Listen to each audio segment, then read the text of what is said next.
distingués membres du Conseil, permettez-moi au nom du gouvernement et du peuple de la République démocratique du Congo d'exprimer mes remerciements pour la convocation de cette seconde réunion en 48 heures sur la situation sécuritaire dans mon pays.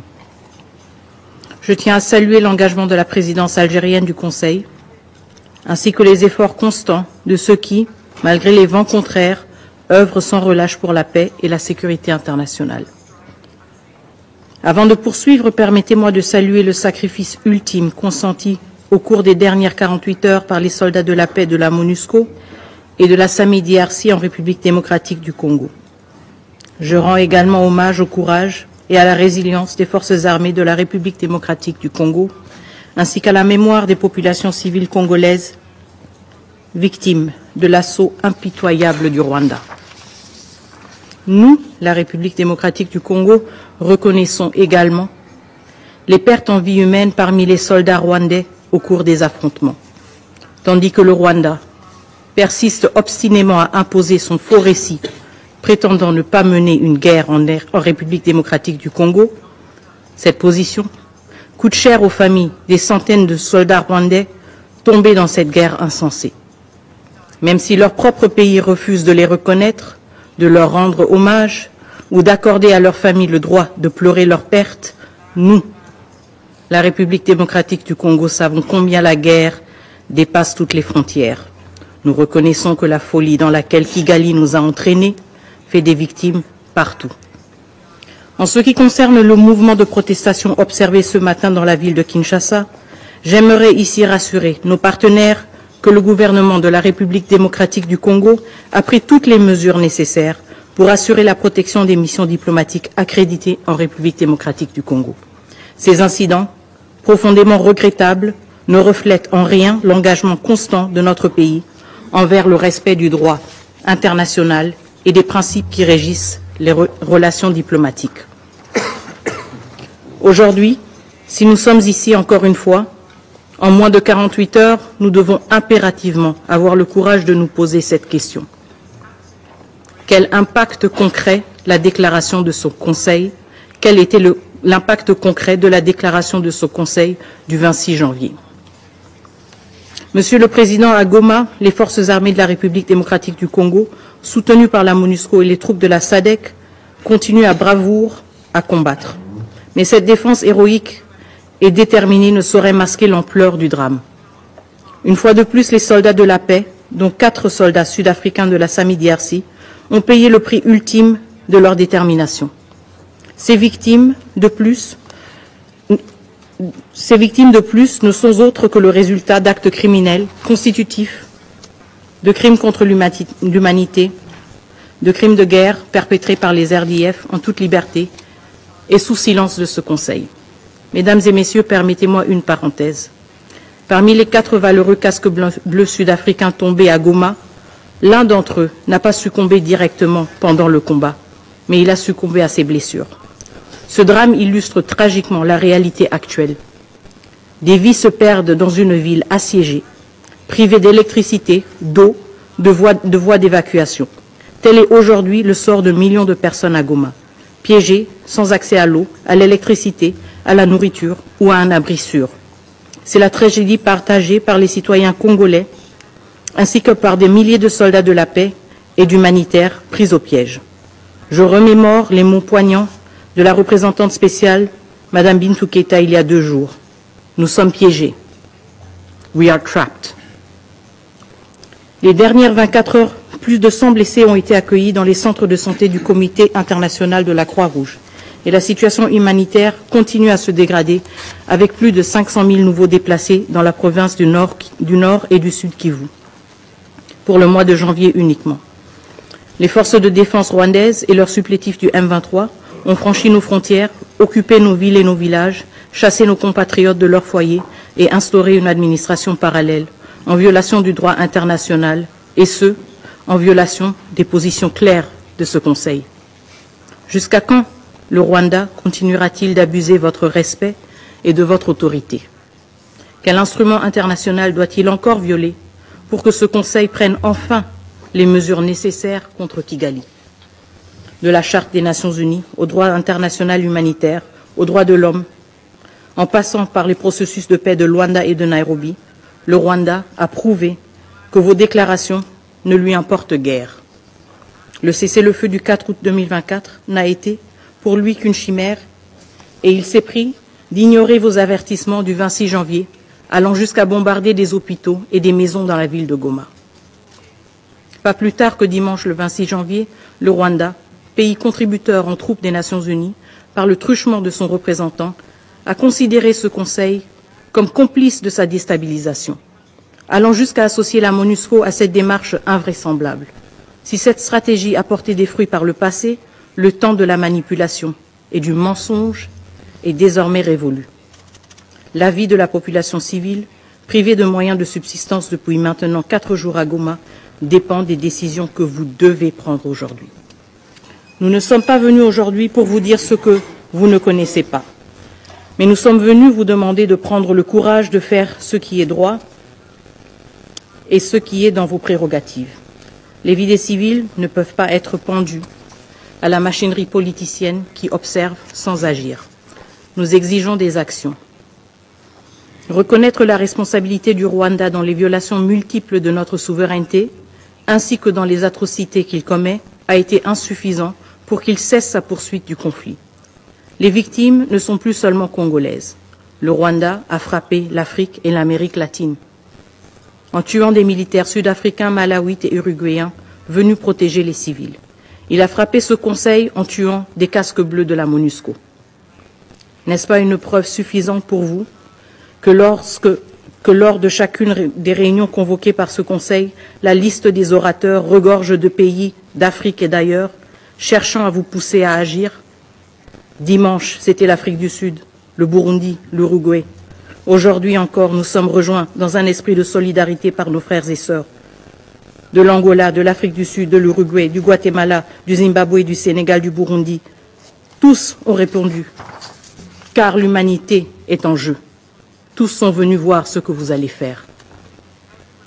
À quel seuil de catastrophe humanitaire et de violation flagrante de notre territoire devrez-vous enfin agir pour sanctionner les responsables du M23 et les officiers rwandais et leurs complices? Si ce Conseil ne sanctionne pas, l'histoire marquera ce temps comme l'époque de l'impuissance et de l'indifférence du Conseil de sécurité. Le droit de rachat de ce Conseil sur cette crise n'est nulle part ailleurs que dans les actions immédiates. Et déjà, nous voyons venir une manœuvre prévisible.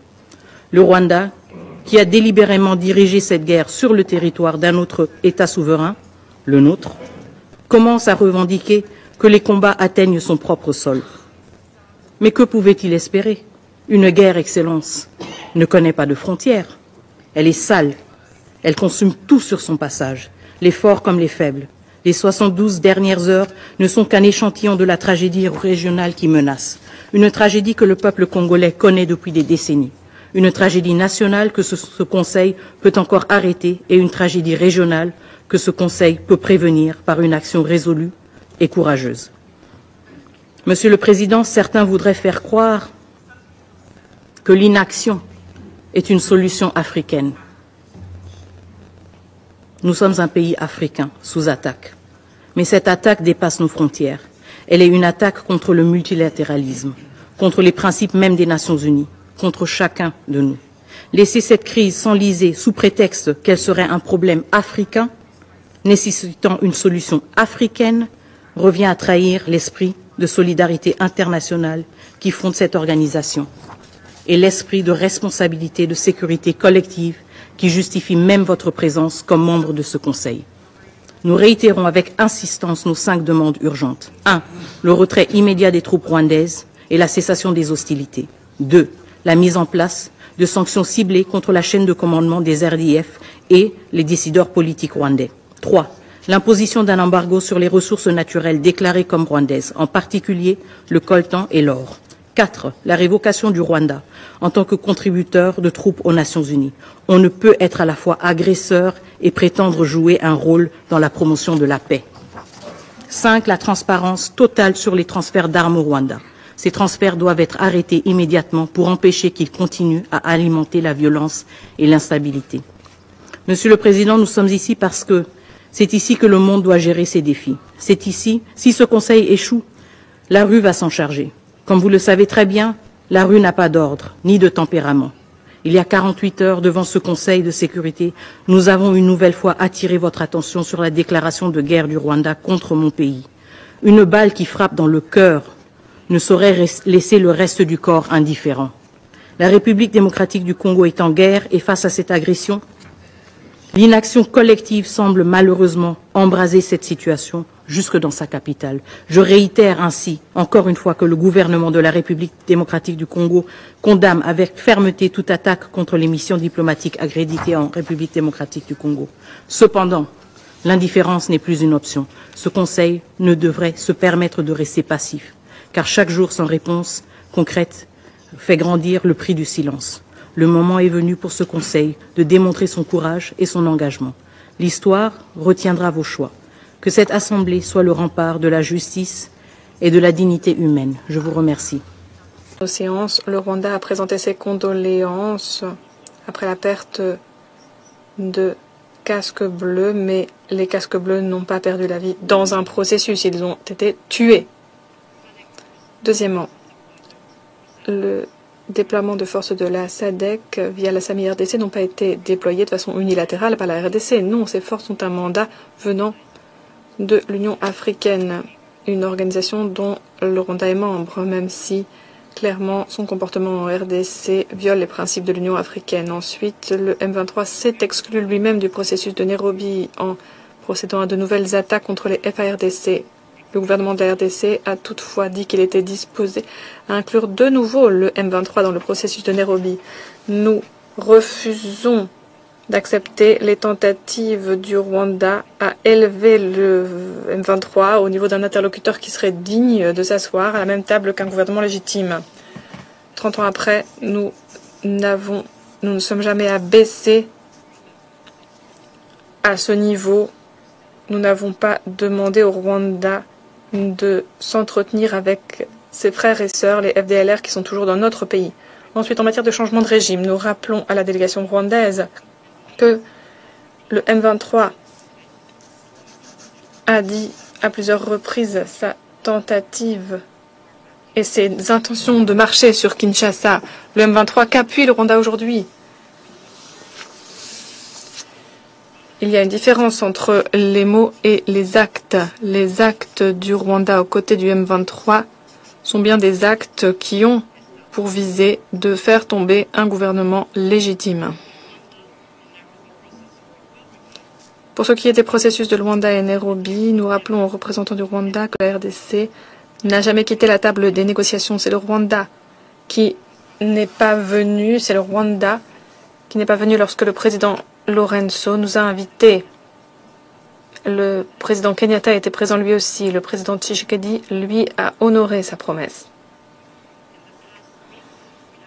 Ces dernières semaines, nous avons constaté que le Conseil, nos partenaires, nos amis ont déployé des efforts pour nous exhorter tous à reprendre nos efforts dans le cadre du processus de Luanda. La RDC n'a jamais quitté la table des négociations. C'est au Rwanda de revenir à la table des négociations. J'aimerais également rappeler au Conseil que le gouvernement de la RDC, ici même, par Montreuchemont, a condamné toutes les attaques contre des missions diplomatiques en RDC. Nous le faisons car nous voulons respecter le droit international qui nous tient à cœur, alors que le Rwanda, lui, ne nous a pas expliqué ce qu'il a mis en œuvre pour respecter le droit international et pour réagir aux violations dont le Rwanda s'est avéré coupable en RDC, des violations de la Charte des Nations Unies, des violations du droit international humanitaire, des violations du droit international des droits de la personne. Et en guise de conclusion, mesdames et messieurs les membres du Conseil, j'aimerais conclure en évoquant ce qui nous ramène ici une nouvelle fois, en moins de 48 heures, le mépris de Rwanda vis-à-vis du Conseil et des déclarations du Conseil.